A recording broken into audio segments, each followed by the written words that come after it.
Congrats to my brother Michael and his girlfriend Alicia on the arrival of my new nephew. All right, good morning, everybody. So I'm back in the kitchen, as you can see. Um, it's Friday, November 12th, and I'm getting ready to prep the food for the baby shower that I have to cook for. Whose baby shower is it? My brother and his girlfriend, they're having a baby boy, and they asked me to cook. So that's what I'm about to spend my morning doing. Just getting the food and everything prepped to do that. So I'll be showing y'all the ingredients and what I'm cooking and all of that stuff. So yeah, we're about to get that started. All right, so I have out some of the ingredients for what I'm going to be cooking. They asked me to do meatballs, deviled eggs, baked beans, cold seafood pasta salad, yellow rice and chicken. I feel like I'm missing something, but I think that's it. I'll have to look at my phone to look at my list again. But anyway, I don't have out every single ingredient. Obviously, that's going to be used in each dish, but for the most part, this is what I'm going to be using.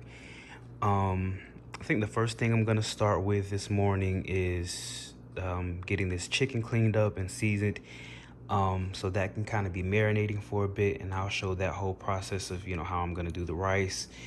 And yeah, I'm just getting everything started this morning for the baby shower. Obviously it's tomorrow, but I just feel like if you start in enough time, you just give yourself time to really just flow in the cooking. You don't feel rushed, and you can allot time for any possible little hiccups or things of that nature that may occur. Of course, we're not expecting that, but it's just better to give yourself that time and space, especially if you have the luxury of the extra time.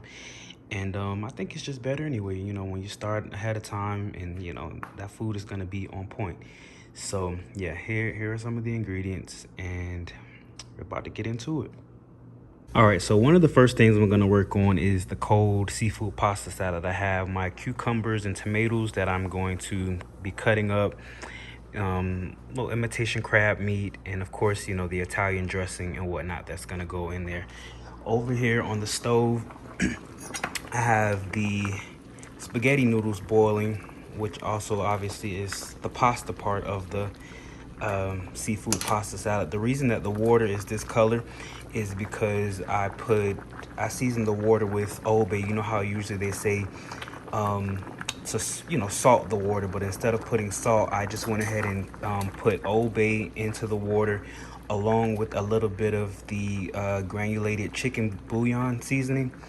And that's just to give it flavor, just building flavors from the very beginning, so that the pasta actually tastes like something. So that's that. And then I have my shrimp over here, just thawing out. This is 3 pounds of large raw shrimp. I don't really like to do the cooked shrimp. I like to do the raw ones so that I can cook them myself, and do like my little process in the way that I like to do those. So that's that. So yeah, it's on the way, and I will continue the recording process as I continue through the whole process. So yeah. All right, so the noodles are done, and so in that same pot that the noodles are in, of course I've drained and rinsed the noodles or whatever. So in that same pot, I've now put the shrimp in there, and to the shrimp I've added parsley, a little bit of oregano, complete seasoning, and garlic powder, and then I also have some butter in there. And then also, while I was boiling my noodles, which I told you I seasoned the noodle water with Old Bay and that granulated chicken bouillon seasoning. So what I did while the noodles were boiling, I reserved just like a little bit of that water that it was boiling in, and I'm going to pour a little bit of that over my shrimp, just so that they can steam in that. Not a whole lot, just a little bit. And again, just building flavors and bringing it all together. So once my shrimp are cooked, then I'll be pulling this off the heat, to add to the rest of everything. So that's that. All right, as you can see, the shrimp are done. I've already got my pasta laid out in my pan, which this isn't even all of the pasta, but I like to just start out with you know, some of it, because I prefer my pasta salad to be like more chunky with, you know, the other ingredients, the shrimp and all that other stuff, versus a ton of noodles and, you know, minimal of the real deal good stuff. So I'm just gonna, hopefully I can do this. Yeah, I think I can. Just pour. And I really should be pouring this away from me, but okay. This is what happens when you're trying to record yourself. Hold on, let me just get a good grip. All right, there we go. There we go. All right, so that's that. And I'm gonna get all my other ingredients cut up and whatnot so that I can add it in, and we'll be on our way. All right, so I got all the other ingredients cut up. So there's the shrimp, cucumbers, tomatoes, imitation crab meat. I think that's like 2 different types. I actually have some jumbo shrimp that I may put on the top, like cook and put on the top once it's all done, but we'll see about that. But anyway, this is the rest of the ingredients that are going in. So I have like this, the dry Italian dressing mix that I'm just gonna pour into here. I'm gonna put parsley, Old Bay, and I'm gonna put a little bit of mayo, just a little bit, because mayonnaise doesn't really go inside of this type of pasta salad, but I just put a little bit just to enhance like the creaminess a little bit, so you really won't even taste it. So, you know, don't crucify me about the mayo in this. I'm telling you, it won't make a big difference. And of course, Italian dressing does go in this type of pasta salad. I like to use the Olive Garden brand Italian dressing. That's just my preference. I know a lot of people use like Zesty Italian or whatever. You know, it's really up to you. So anyway, I'm gonna get these ingredients added and then get it all mixed up, and that's the next time you'll see it. I really wish I could continue recording while I'm adding this stuff, but it's really, you know, kind of difficult for me to hold the camera and really like get into this, you know, the way I need to with both hands and all of that. I do have like a car mount in my car, but the thing is, when I set my phone up on that, I'm only able to record in portrait mode instead of landscape, I believe it is, and I don't want to record in that mode because it doesn't really show up right. So anyway, I'll just come back once I have all the other ingredients mixed in and whatnot. All right, and there we have it.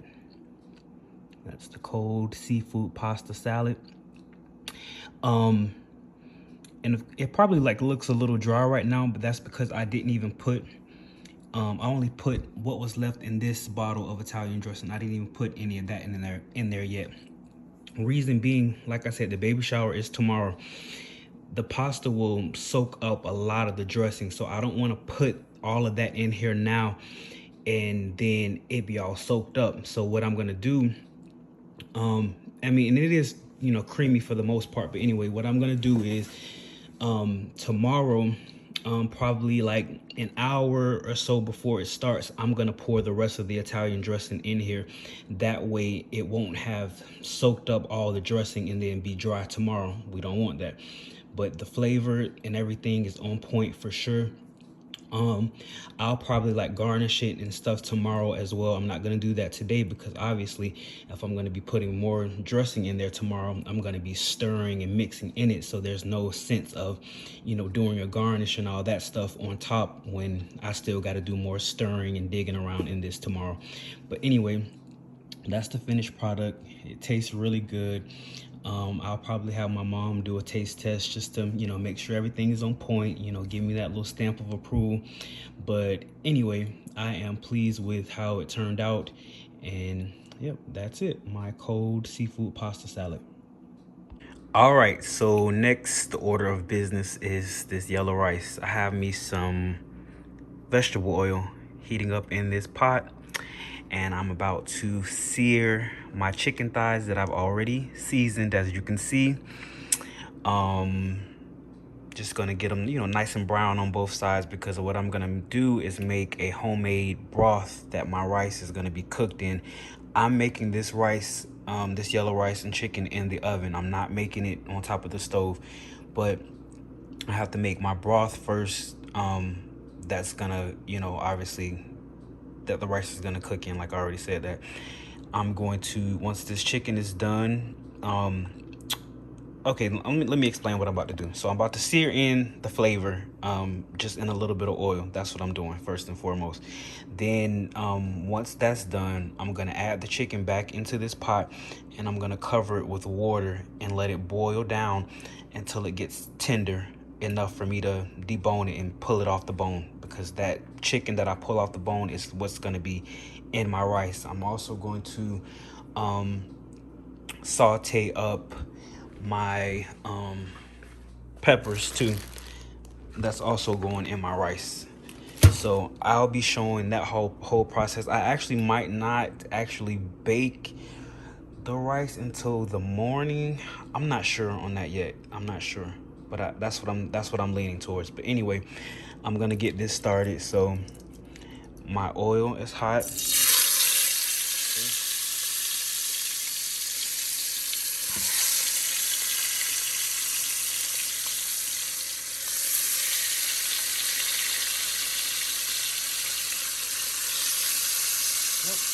So I'm just gonna let that go, and you know, seal in those flavors really good.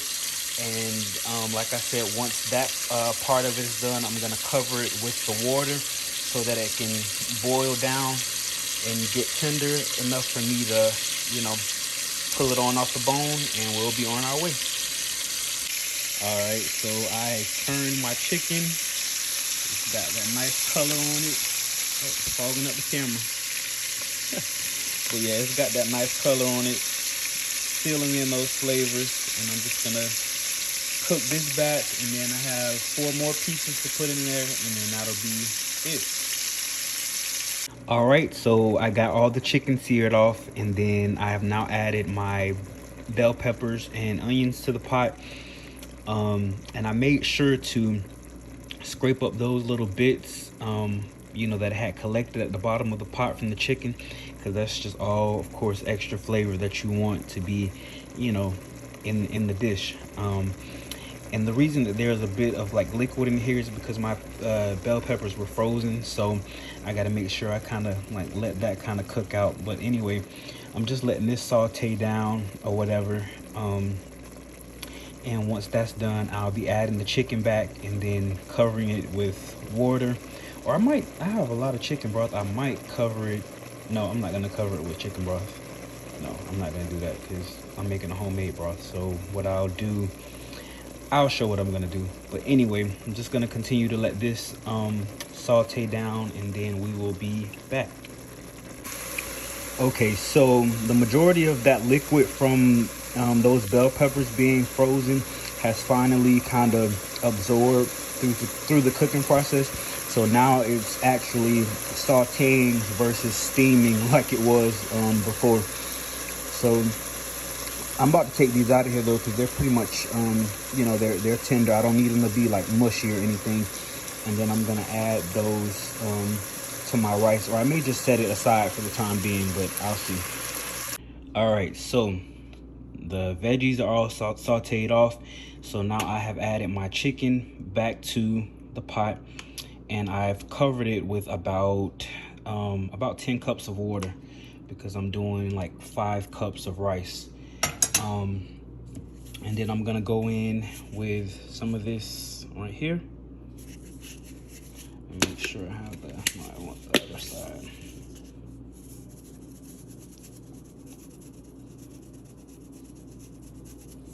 Okay.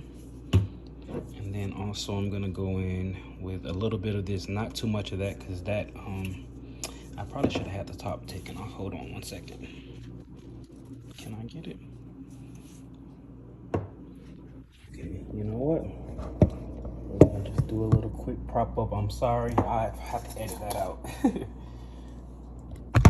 Okay.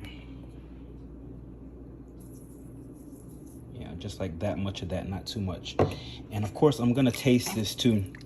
And that's one thing about cooking. You have to taste in every, step of the process to make sure that, flavors are on point, and just that it's coming together the way that it needs to. So I'm about to taste it and just see where we're at.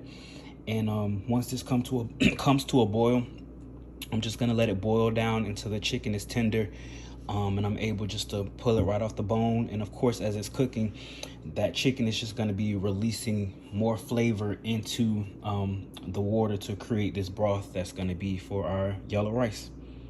All right, we're back. So unfortunately, a lot of steps I did off camera, and that's just because it's hard to do some of this stuff and hold the camera at the same time. It's just close to impossible. But anyway, so I've already put my 5 cups of rice in here along with the sauteed bell peppers and onions and stuff. I've already deboned my chicken. I've pulled the chicken off the bone. And then we have our homemade broth over here that we're gonna pour over the rice. So this process is pretty much the same as if you were cooking the rice on top of the stove, but instead I'm gonna be pouring this liquid obviously into this pan over all the rice and other ingredients. I'm gonna be covering it with aluminum foil. I'm so sorry, that's the landscape people outside. But I'm gonna be covering this with aluminum foil and putting it in the oven on 375, I believe, for like an hour. I'm just gonna keep an eye on it. I've made this using this method like one time before, so I don't remember the exact time, but I'm just gonna keep an eye on it. Obviously with rice, the main thing is getting the liquid absorbed and making sure that the rice is tender and preferably, Lord Jesus, not mushy. That's the worst thing. Like, you don't want it hard or mushy. You just want it to be perfect, and every grain to itself, just a really good rice. So that's what we're certainly shooting for here. And the next time you see this rice, I'll have poured the broth over into the rice, and then I'll be placing it into the oven. So all right, here we go. So I got my broth poured over into my rice. Got my oven preheated at 375. Aluminum foil is going on top. Also, I forgot to mention, I did put 3 bay leaves in here. I just tend to do things in 3: Father, Son, and Holy Ghost. That's just my thing. Hey, it is what it is. So yeah, about to see how this turns out. Prayerfully, it's on point and it's perfect. And yeah, so we'll be back when this is finished. All right, y'all, so this is the finished product of the yellow rice, which I have tasted it and have had. That's the mom whose baby shower it is. She's over there eating out with my niece, and she's eating some of the pasta salad too. They said it's all very good. So yeah, that's that. All right, now we're on to the deviled eggs. So I have removed all the yolks from the eggs, as we see. Got our little platter already set up. I've added mayonnaise, mustard, pickle relish, a little dash of hot sauce, salt and pepper. I didn't add any salt, it was just pepper, my bad. A little bit of complete seasoning and a little bit of sugar. I got that from somebody in high school with adding like a little bit of sugar to the deviled eggs. I forget. I don't remember. It was in high school. I remember somebody telling me about that. But I don't like add any like salt or stuff like that at first. I like to mix it up, of course, taste it, see where the seasonings are, and then if it needs, just a little something to bring out the flavor, then add it at that point. Because you don't want to add like too much of that at the beginning, and then now you're stuck with this salty or overly seasoned deviled egg mixture. Like, you don't want that. So don't add any salt or nothing like that in the beginning. Get everything mixed in and incorporated. Taste it obviously before you add it into your egg yolks. Then if it's on point and it doesn't need anything, then go ahead and fill them up. But yeah, I'm about to get this mixed up, and if everything checks out as far as the taste and the flavor, then I will be filling these up. And so the next time you see them, that's what'll be going on. So yeah. Alrighty, so here is the finished product of the deviled eggs.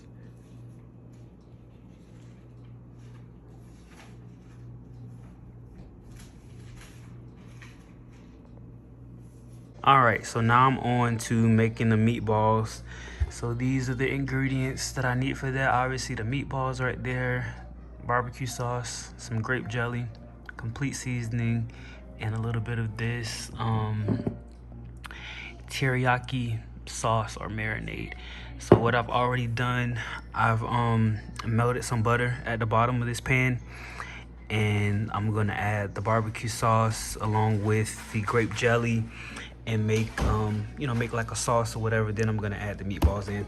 But of course y'all know I can't do all this stuff and hold a camera, so when I come back you'll see basically what I'm doing. All right, so here we go. The meatballs are ready for the oven, 375. And those little pieces that you see, it's just pieces of butter that didn't melt all the way through. But of course, as it goes in here, it's gonna melt down. And I'm gonna cover this and bake it. And that's my niece that you hear in the background. She's a little upset. She's getting her hair done. But anyway, here we go. And here we go, pan of meatballs already. It's the finished product. Nice and cooked through, or warmed through, because they're technically already cooked. You just gotta, let that sauce, glaze over them, but that's it.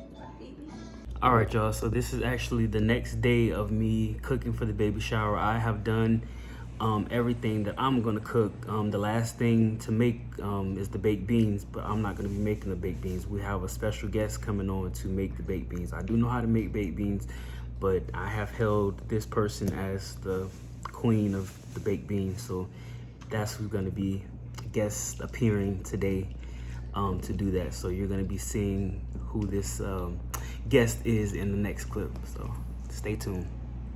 All right, people, and here's our special guest. Just a slow rise, and bam, it's my mother. Hey guys. It's my mother. She is doing the baked beans for the baby shower. Like I said, I can do baked beans, but I'm like, mama, you take over with the baked beans. That's sure is yours. Go ahead. So she has all her ingredients out already. We have, you know what, I'm gonna let her say it, but the only thing I'm gonna say is this is a restaurant size can of Bush's baked beans. And we'll tell them what you're doing now, Ma. I am taking out like those little pork pieces that like come inside of like pork and beans, whatever you want to call them. I take it out. Yeah. And to be completely honest, I don't even know why I take it out. I just used to see my mama take it out, so guess what? I take it out too. Right, we don't eat whatever that little pork is. Look like a piece of back fat or something. I mean, we do eat pork, but we just have always taken that little pork out of the pork and beans. Yeah, I don't know. And these are some chunks too. So that's what I'm doing first. I'm gonna take it all out. Take those little pieces out. And then I'll commence to making our famous baked beans. All right. I don't know how famous they are, but they're our family's famous. Right. And people seem to love them. All right, so what I normally do is I go ahead and, put a little onion in it. We put onions in ours because that's what we like. You put whatever you like. We like onions. So I actually cut up like a whole onion because it's a big size pan of baked beans. So. And quick side note, the onions don't really do anything to them. They don't, it's not like it's overpowering the taste at all. Like, trust me, it doesn't do that. Yeah, we put some mustard. I know it may seem like a lot, but again, that is a restaurant size can of baked beans. Right. Put some barbecue sauce. Hey, it's no promo here, so you use whatever barbecue sauce you want. This one that I'm using is actually just a regular barbecue sauce. Sometimes I do honey barbecue sauce. It just depends on whatever I have. It's all in how you want your beans to taste. A little bit more. And some sugar, baby. Use whatever sugar you want. Whatever brand of sugar that is. Big old 10-pound bag of sugar. And you know, some people use like brown sugar in their baked beans. I don't. This may seem like a lot of sugar, but guess what? It's not. I might need to add a little more, but we'll see. I don't add it right away. And then I commence to stirring. I'm stirring it all up. And I actually like taste the beans once I get everything stirred up. Yes. I put butter in there as well, but I do that at the end just because I don't want to be tasting them baked beans with that little chunky pieces of butter or whatever. Pretty simple recipe. When my kids were younger, I started putting, I probably shouldn't tell this, but you can edit it out if you want. But when my kids were younger, I started putting like sausage in it sometimes. I would put ground beef in it. Of course, I've made it with hot dogs. Oh yeah, I mean, shoot, that's a thing. It's really good and it's a meal. And when you make it that way, then we started calling it bean casserole because I had all that stuff in there. However, when they were younger, I put that stuff in there. That is a meal. You don't need no meat on the side. Tear it up. And if you was like needing to stretch it, make you a little bottle of rice. Yeah. And hey, I'm a boy mom. And one thing about it, kids are gonna eat baked beans, especially if they're sweet baked beans, like the way we make them. Nah, I don't know about. Anyway, I ain't gonna say that. Why? But yeah. Now I make these baked beans, but I'm not like AJ. AJ is a gourmet cook. Yeah, he's a gourmet cook. I don't know about all that. I just, do what I do, but... Food be amazing. Well, thank you. So this is just going to be like a little compliment to the other dishes that have already been prepared. So good. Love it. I wish you guys could have seen my reaction when I was tasting. Yeah, so Mom had already taste tested pretty much everything that I have made already for the baby shower. So we got the thumbs up of approval from her, and then like y'all saw earlier in the video, my brother's girlfriend, whose baby shower it actually is, she was over here yesterday, so she taste tested some stuff and got her approval. So I was definitely glad about that more than anything, because I'm like, listen, they asked me to do this, so I definitely want them to be pleased, and she was pleased, and she feels like everyone's gonna enjoy the food. So that's like music to any cook's ears, to be honest. So now I'm gonna get like a little small spoon, and I'm gonna taste just the juice stuff, the actual juice, because I have to make sure it's right. And here's a key too, like for me and our baked beans, we taste them, and sometimes you want it to be a little too sweet, so that way when it comes out, it'll be just like you need it to be. Right. Hold on a minute. Over here. All right, she's just off camera for a second.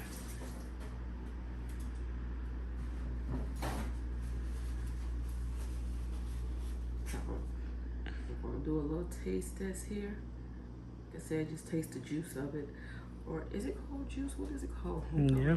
Okay. I don't know what else to call it. It needs just a little more sugar. A little more sugar. Just a little piece more. A little more is what I mean when I say a little more. We pouring that sugar like Saw be doing them candy. So what y'all be on, doing what y'all do. I'm just gonna add a little bit more, And this is how you have to do. You have to taste it. Yes. Like you have to. Like don't just assume that, oh, it tastes good. No. And we don't measure. It's according to taste. Great granddad said that. Taste your food. If it tastes good to you, it's gonna taste good to somebody else. Shout out to Troy Sherman. Yes. Yeah, they say he was amazing. He was an amazing cook. That's how my mom learned. I don't cook like them. I cook. I can cook, but nowhere near like how my mom and my grandmother and AJ don't cook. I feel like he took a lot of his. Mom, you can just call me Adrian on. Just call me by my name. That's just my YouTube name. I don't really, Okay. I call you Adrian. Well, yeah. It's either A or Adrian. But So Adrian cooks really good. I believe he like learned a piece from my mom, learned a piece from my grandmother, which is his great grandmother, and then start adding his own new school spin. Yeah, just like, you know, stuff that you pick up along the way and all of that, you know, especially when you just enjoy doing something, it just kind of, I think, blossoms naturally over time. And that's with anything that any of us are gifted to do. That's just that. See how that's getting like, that's like a little thick now? See, I like that. Now I'm gonna go and rinse my spoon off so I can taste it again. And I think it should be where I want it to be.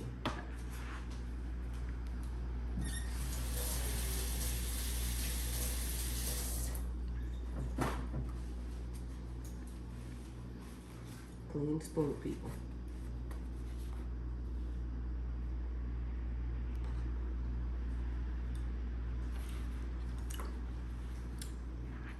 All right, that's it.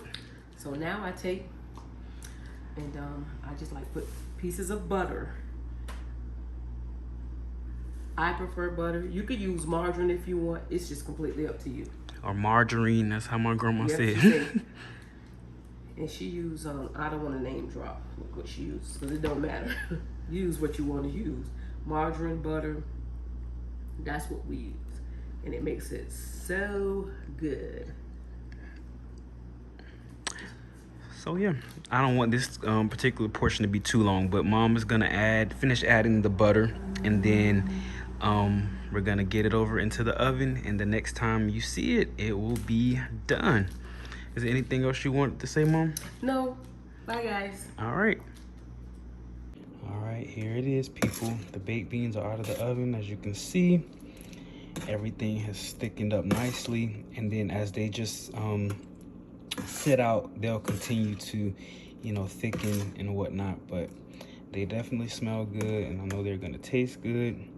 We're gonna be packed up in a few with everything and on our way to the baby shower.